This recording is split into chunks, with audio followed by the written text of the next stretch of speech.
Hey, what's going on? JD here. This is the Daily JD. Thanks for tuning in, guys. I appreciate it. As always, remember to like, comment, subscribe, share the stream, all that kind of good stuff. Just helps us get out there and let people know that we are around. If you have not pressed the bell button or you are not getting notifications, by all means, follow us on Twitter at Paint Inc. I always tweet out prior to going live, so make sure to check it out there. Good to see you, Pete, in the stream. Thanks for joining us. Good chatting with you on Twitter today. Again, Twitter, one of my favorite platforms. It's probably the easiest place to get a hold of me. It is most definitely, my favorite place to hang out. I find it a very accessible sort of, social media platform.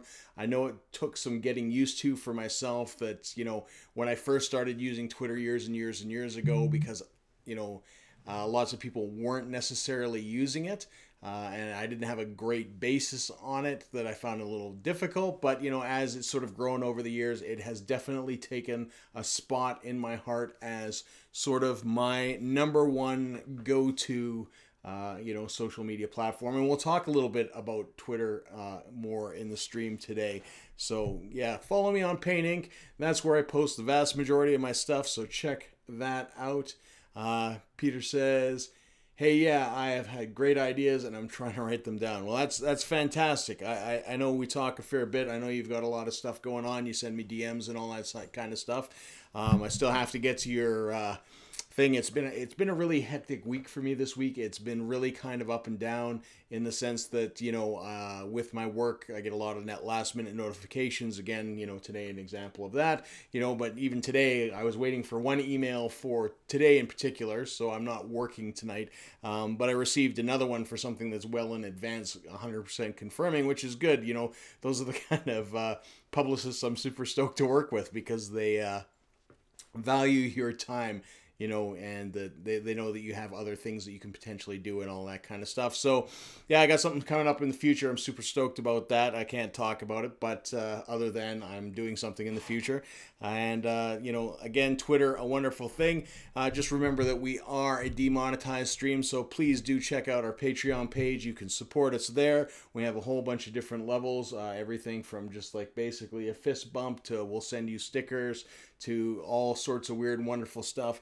I am going to be working on some other things. I think I'm going to reformat the Patreon a little bit, put a little bit more work into that, so keep your eyes on that. I think what I'm actually going to do is create a level where, basically once a month or something along those lines, I will have basically private one-on-one consultations with people and give people advice, and everything from portfolio reviews and photography to helping you with your social media platforms, give you some advice in those regards, and work through or give you feedback on whatever you have going on that you feel that that you would value such input. So I'm thinking about doing something along those lines. I mean, obviously we are still going for the almighty Sasquatch trailer, so we can film Hunt for Sasquatch. That was the project that me and Lloyd pitched a long time ago, with a short little video that was basically a ripoff of Clerks,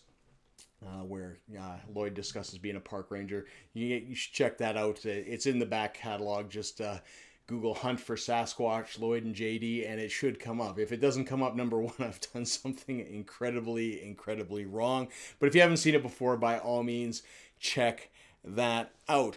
So as I mentioned, I'm talking about Twitter today because, Twitter sort of, being what it is, you can't see any video. What is happening? Oh my God, what's going on? Hopefully we got video running. But essentially, we've been on Twitter this last couple days. I've been working, and doing all sorts of stuff. And I was out. I had a meeting, and I actually went to meet in a Tim Hortons in the south of the city to meet with somebody, and then basically came across this Tim Hortons that was all locked up. So I had the Tim Hortons, Essentially, it says there, we are open. It reminded me very much of Clerks. Anything that kind of, can be run to Clerks, I definitely run that way. So it definitely reminded me of that. I took a photograph of it. I said, this is the most Canadian, sort of Clerks reference that I've seen in a long time. You can't get any more Canadian than that. Somebody tweeted, that they should have put, I assure that we'll be open today. And I sort of tweeted and it got a little bit of momentum. And then, of course, which was super fanboy of me, but Kevin Smith, as you can see, liked the tweets. And that's what I mean about Twitter. And this is why I love the platform so much, because I can't call up, Kevin Smith today and, sort of talk to him. I can't, email, or I can email him, but, I can't text him. I can't do anything like that. He's not my Facebook friend, anything like that. I can maybe put comments on some of his videos or go to his live streams, because if you watch Kevin, he does a ton of live streaming on Facebook, which is super cool. And he's very, very responsive to fans. But, this is just another example of, you have direct contact with somebody that you don't necessarily have contact with directly all the time. It works very, very well for me in my work, because when I work with bands, and especially a lot of larger bands, I'm able to, basically feed off their audiences, because I will get photo credit. It goes back to my Twitter. It usually happens on Instagram as well. I think that's why I have a large Instagram following, even though my Instagram is absolute hot garbage. But essentially, it's a way to sort of communicate and, sort of get your reach out. It's surprising who you can get a hold of via Twitter. I know when I first started out doing certain things, I would actually just tweet at people, say, hey, this is what I'm doing, all that kind of stuff. And I would actually get responses back. It actually opened a fair few doors for me, in regards to, work and all those kind of things. And something that I'm working on now, same sort of deal. It's just kind of like I sent a magazine. I'm just like, hey, can you guys add me or follow me so I can send you some messages? Like, I have something to discuss with you. And sure enough, they did it. So now we're talking. And I mean, it's just a simple way to sort of get your foot in the door. There is always a real human being at the other end. There is always somebody kind of monitoring those accounts, because Twitter can be, a little vicious at times. But generally speaking, there's somebody there and monitoring it. It might not be the person directly, but in a lot of cases, it absolutely is. It's, I use it more, I would say, like text messaging than I do text messaging. I am more likely to send a message to people that I know via Twitter, that I know that are on Twitter, than I am to send a text message to anybody else. It's just kind of, the space that I operate. So, I mean, it's a very powerful tool. I think it's a highly underrated tool. I know a lot of people don't like it as a tool, but, like I said, when things like this happen, it number one, it makes me happy, because it's like Kevin Smith noticed me and it makes me feel special. He was just supposed to be here in May, and unfortunately I didn't get to see him because there was something that came up and he canceled his Holly Babblewood on May 8th at McEwen Hall. But he promised that he would make it up to Calgary, and he's had some difficult times in the last little bit, so I totally understand where he's coming from. I always just love to jump at the opportunity to hear that man talk. We discussed that on Tuesday when you guys were asking questions. By all means, Kevin Smith, I'm a huge fanboy. He is, if you want to pick an idol, he is my idol. In a sense that, he inspired me to do a lot of the things that I've done in my life. I've read a lot of his books. I've read, tons of stuff, watched a lot of his films, and I haven't loved every one of his films. But again, to me, it's just a great story of how somebody had a passion about something, went out, did it, and then look where it got them. Absolutely phenomenal in those regards. So some other things that are going on, if you have not heard, maybe you're hearing it here first for the first time, but YouTube, of course, we always talk about YouTube. Some more news from YouTube today. So YouTube Red service is basically being divided into two things now. YouTube Red is kind of dead, but they are dividing it into essentially two services now. You're going to have basically YouTube Premium and YouTube Music. If you recall in a stream, I think it was about a week ago, or maybe not even, my weeks kind of blend together with YouTube, and they had their big conference where they were basically trying to woo all the people that advertise on YouTube and try to get them back and, say we're creating a safe space and this is all this kind of good. So as part of their premium platform, it was introduced that they were going to basically use Vivo, which is basically a music conglomerate. Two of the largest record labels own Vivo and utilize Vivo, and they were going to work out an advertising deal, which they did. So what they have essentially introduced now is YouTube Premium and YouTube Music. So YouTube Music, they're going to develop an app also around music, so that's in development. So they are going to go after the same sort of space that Spotify is in. So they're definitely going for the music streaming platform. It's kind of interesting. They're kind of taking little side steps, one bit at a time. If you look at the big picture, they're going to be a massive conglomerate. They already are a massive conglomerate, but they've moved into TV, so they started offering cable service. They've offered basically the YouTube Red, which they're now expanding. Now they're including music, so they're going for basically a premium music service where you can stream music. And you can see there that's going to cost a person $9.99 a month. It's all you're going to get is basically ad-free music. You can listen to music in the background, so you don't have to watch the video.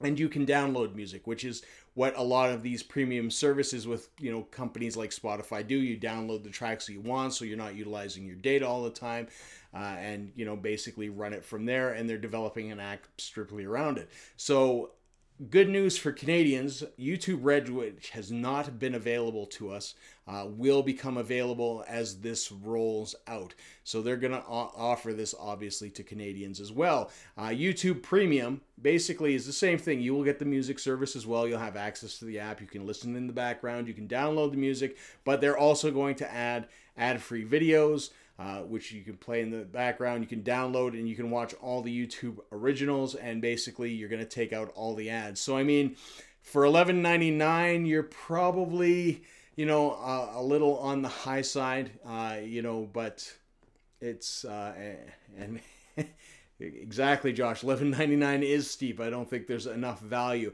I don't think so as well. I don't think the catalog is deep enough, and I don't think commercials annoy me in particular enough on YouTube, because you can skip them in 5 seconds typically anyways, to even matter for me. If you are wanting to watch certain things, like if you want to binge watch a season of Cobra Kai, which we talked about earlier as well, that because YouTube Red isn't available and they're charging $2.49 an episode, paying $24.99 to watch an entire season of Cobra Kai with the second season announced and everything like that, it's not, that's way too much. $25 to watch a TV series is too steep for me. I'm not going to pay that. I want to see that series, but I'm not going to pay $2.50 an episode to watch it. It just doesn't have that kind of value for me. It's not that important that I see it. So something like YouTube Premium might do it. If I ditch something like Spotify or SoundCloud or some of the other music apps that I might utilize and sort of go depending on the catalog they have, and based on the Vivo catalog, it should be a good music catalog, you might do okay. It's just a little bit much. And the thing is, and this is the other thing, is the $11.99 and the $9.99 are US. So in Canada, you are probably looking for premium. You're probably paying $15 to $16, and you're probably paying, at least $13 for the music premium thing. So, that's where that's going. Hey, good to see you, Trevor. Good to see you, Dan. Yeah, so it is American. It is American. Those prices are American. Like I said, this is rolled out to the countries that have YouTube Red currently, which does not include Canada, but Canada is coming. That was part of the press release. So you will see it very, very soon. So, I don't think the YouTube Red catalog is deep enough to basically warrant this at this time. If I do it, I might get it for a month and then just binge watch that month and then sort of be done with it unless something else comes. But I can't see myself, month after month like Netflix paying for that service, because it's not going to have, sort of the back catalog and, what I want to see, and they're not going to have the originals. That is the great thing about Netflix currently, is Netflix has done a really great job of taking titles, making them Netflix specific, adding music in there or sorry, not adding music, adding movies in there, and you know they have a good selection now. Not like when it used to be. You know, again, YouTube will be in its early days in Canada, so we'll see. And you know, as far as distribution and what can be played, it will be difficult for them as well, because you know some of the issues that Netflix had when they basically opened the online service. For those of you who don't know, when you have a television station and you broadcast things like The Simpsons and, you know, South Park and all these things that used to be very absent and still very much absent from the Netflix catalog in Canada. When you broadcast them in Canada, you, by law, get first cracks at the digital rights, so somebody can't buy those from underneath you. So a lot of times these companies will bog them down. So that's why South Park you can only watch on the Comedy Network in Canada. On their website, you can't do it through Netflix, and same thing. You know, a lot of these things with CTV, their programming, you will only ever see them, you know, particular to their, you know, TV designated shows like the CTV app, or things like Crave, where, you know, they own that as well. So it's interesting to see that, you know, everything else is fair game. You know, what Canada's done good in Netflix is actually getting the Star Wars stuff early, which a lot of other people don't have. And then if you do the VPN thing, I mean, you can probably watch American Netflix anyway. So there you go. Tekio, how to go? What will YouTube Platinum do? I have not heard of YouTube Platinum, but essentially Premium is going to be the, you know, both channels. You're going to get the music and, you know, sort of the ads and all that kind of stuff. Nick says, as always, we as Canadian get screwed on pricing. Well, I think they're just going to do it based on the American dollar. I mean, it's $11.99 US. I mean, it's obviously exchange. We just don't have a very powerful dollar. You know, if it was 8 years ago, it would have been really good because it would have been cheaper because we were actually worth more than the US dollar at that point. So it will fluctuate with the currency.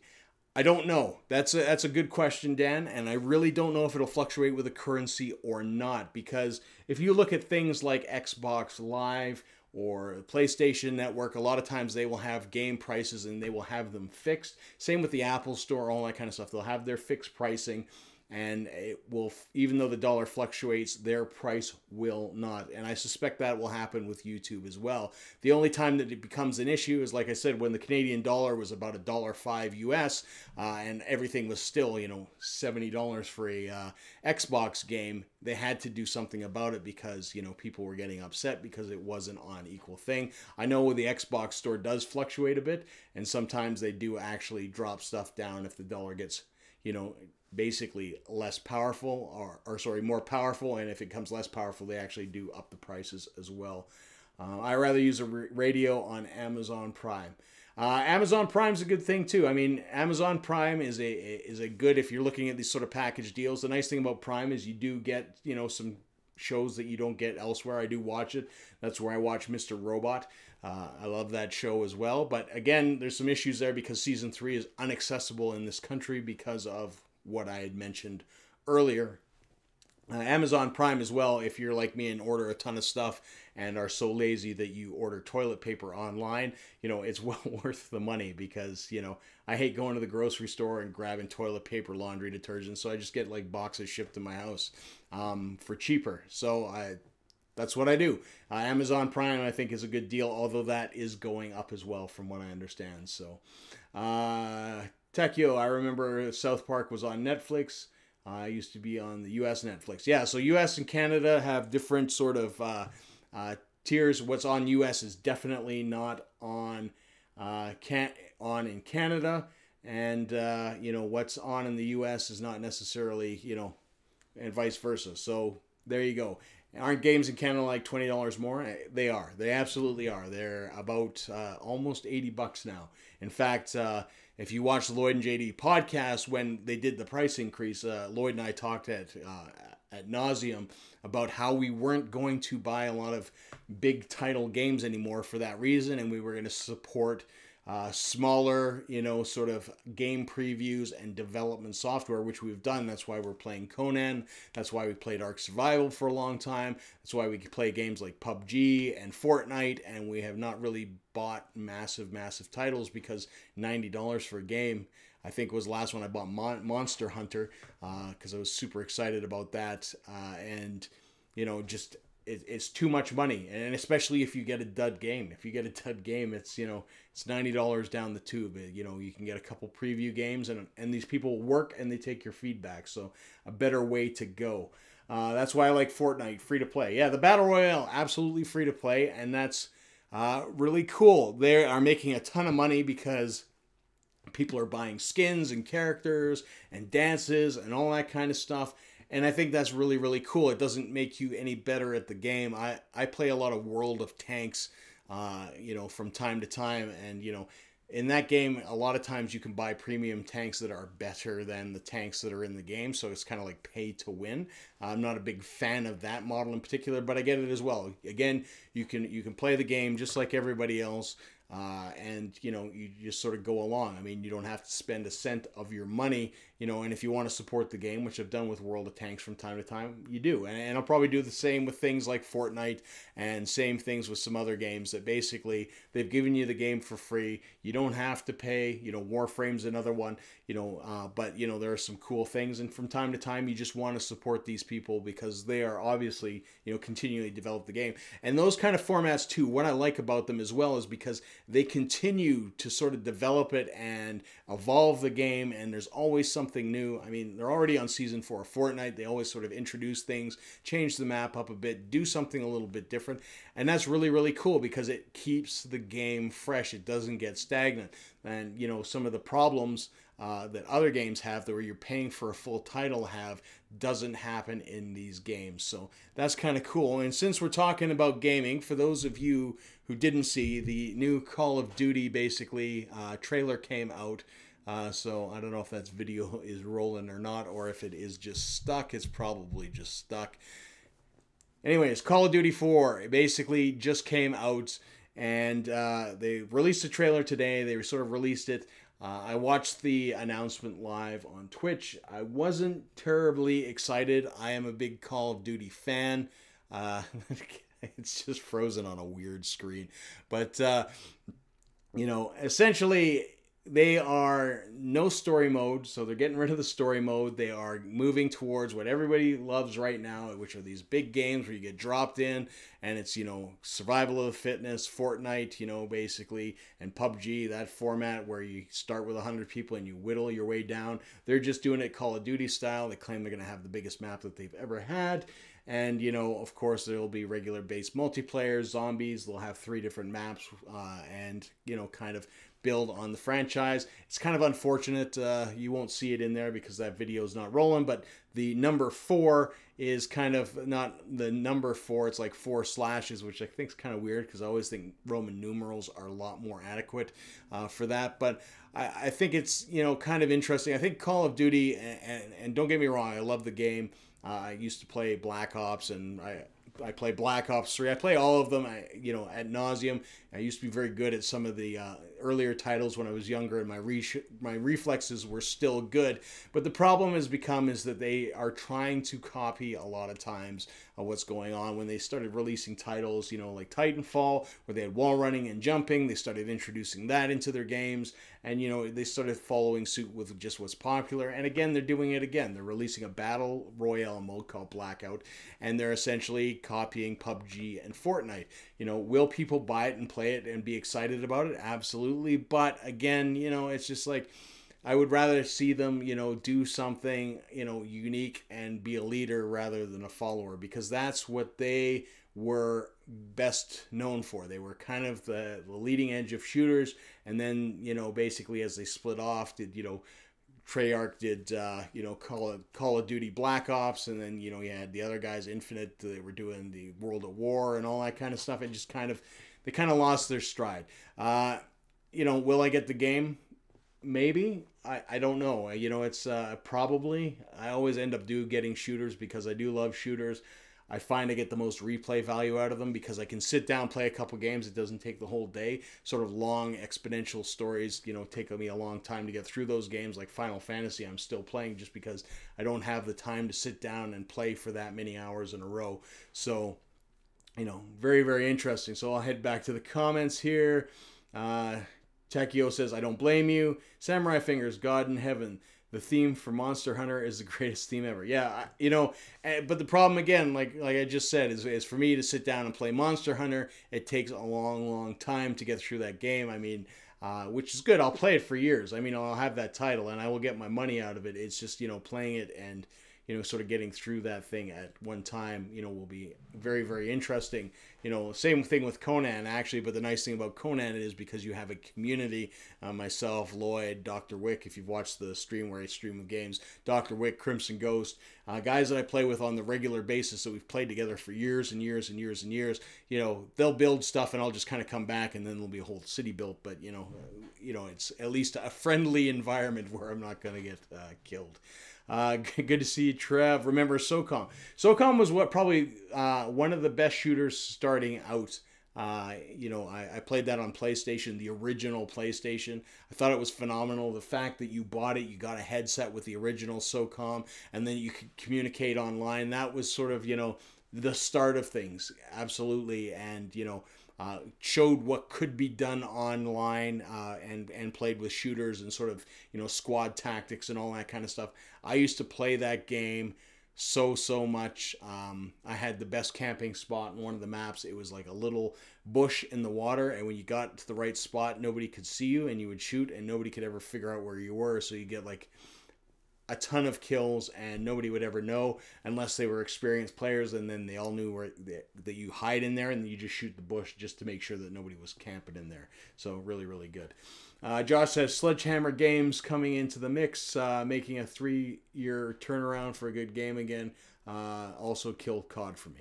Yeah, I mean, COD, like I said, I mean, it's got a huge player base. I know a lot of people are disgruntled. One of the things like they had during this sort of big, thing going on, I'm just going to turn off. I'm going to try to start that again. It's not going to work. It's just going to be difficult. I don't know why it won't play, but essentially, during this thing, the big thing was, it's like no jetpacks, and the crowd would cheer. And then it's like, we're not having like double jumps. The crowd cheered, and boots on the ground, and everybody cheered because everybody just wanted a normal combat thing. But I'm pretty convinced that they're going to find a way to screw up that game. I don't know if the pace of Call of Duty will work well in sort of a battle royale system. A bunch of, they said they're going to add vehicles as well. So I assume there will be things like potentially tanks, jeeps, helicopters, all that kind of stuff. I don't know how well they're going to do it. I don't even know if they're going to be able to call in kill streaks and things like an island, which would be kind of fun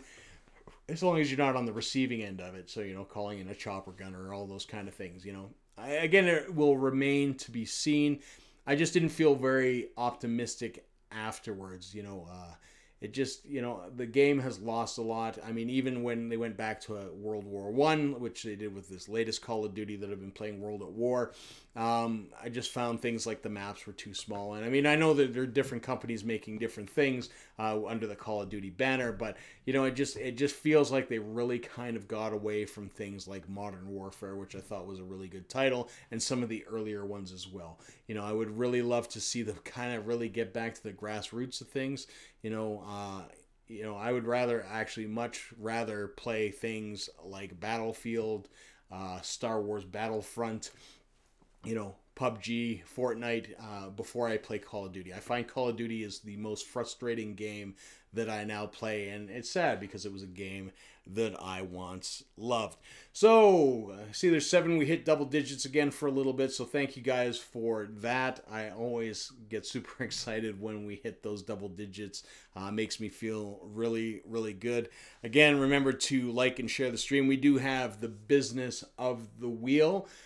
So for the question, I guess just put down any of the video games that we have discussed during this stream. Just put one of them down in the comments, and we will definitely let you get a spin at the wheel. The wheel's got 3 prizes on it currently. Again, if you want to add anything in there, I will absolutely help promote whatever you've got going on. As well, in the next couple days, I will probably be talking about an app that I just downloaded today. I'm going to see how it works out.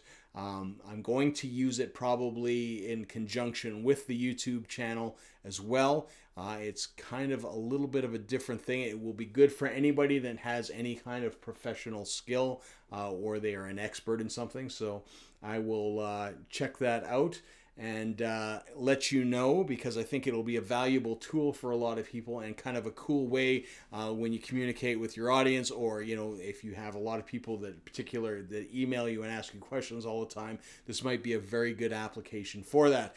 Good to see Dan has got COD, so I will take COD. Congratulations, Trevor. Just a little bit too slow there.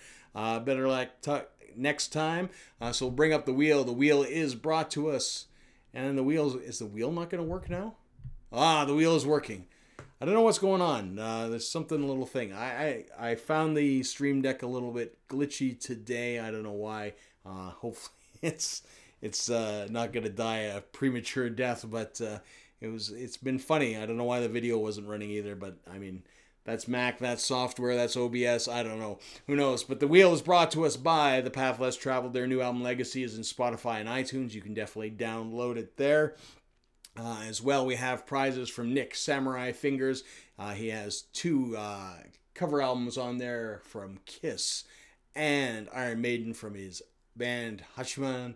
And of course, we've got some stuff from HelloFresh. We've got a gift card from there. So by all means... yes, I have tried turning it on and off again, Dan. I have, absolutely. I've done it. I rebooted all sorts of stuff. So we will spin the wheel. Best of luck. And some reason my speaker's on, so sorry if you're getting like some weird... So we have a winner. What is that? That is... I believe that is the album. I will have to go over and check that because my glasses don't read that far. So congratulations, Dan.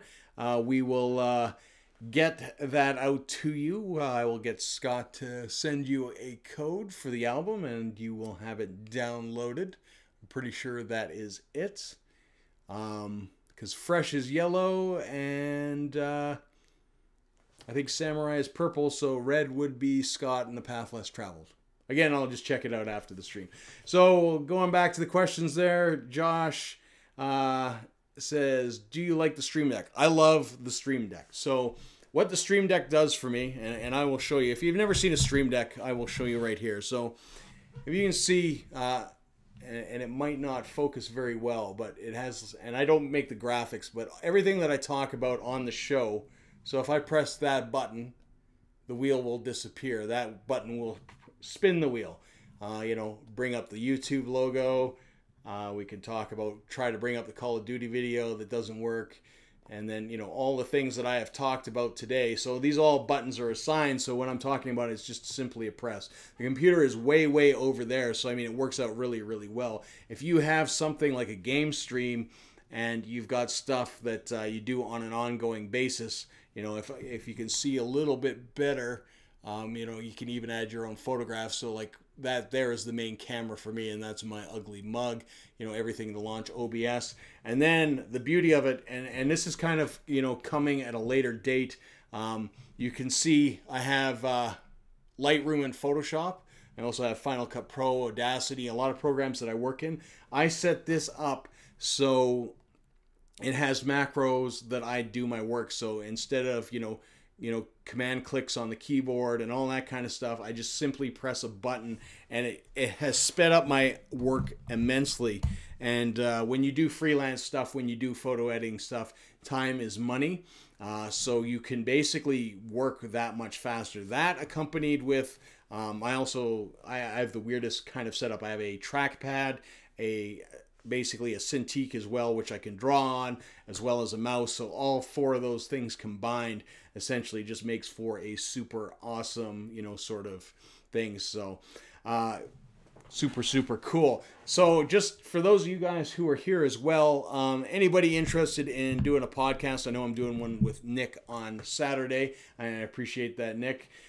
Anybody that wants to be a guest on the podcast this weekend, just shoot me a note on Twitter. I'm more than happy to kind of have you step in. Lloyd has taken the weekend off to spend time with his family on this long weekend. So if you don't have any plans, by all means, shoot me a note and we can sit down and probably set up a taping. I know that I've got one set up with Nick currently. I've got someone else that I need to set one up that tweeted at me, and we will take it from there. So if you're interested in that, by all means, shoot me a note. Again, guys, thanks for tuning in. Remember to like, comment, subscribe, share, all that kind of stuff. And as well, you can support us on Patreon. Thanks to our Patreon supporters again, Mr. Matt Mort, Mr. Nick Samurai Fingers, and of course Reviewee McReviewface. All their links are below, so check those guys out and their channels respectively, both on YouTube and on Twitch for those guys. So by all means, check them out. That's all I have for you today. I am going to go catch a movie tonight. First time in a while because I'm not working Queens of the Stone Age, unfortunately. So there will be no stream tonight, but I will have a stream probably Saturday night. I think I talked about it the other day where I would stream basically once I get back from work. So it looks like I will be doing a little bit of work. So I will be back probably quite late, actually. It might be an early morning stream. So just depends. If you are, sort of really up late on a Saturday night and you want to see the process as I strive to hit my deadline, as always, by all means, tune in for that.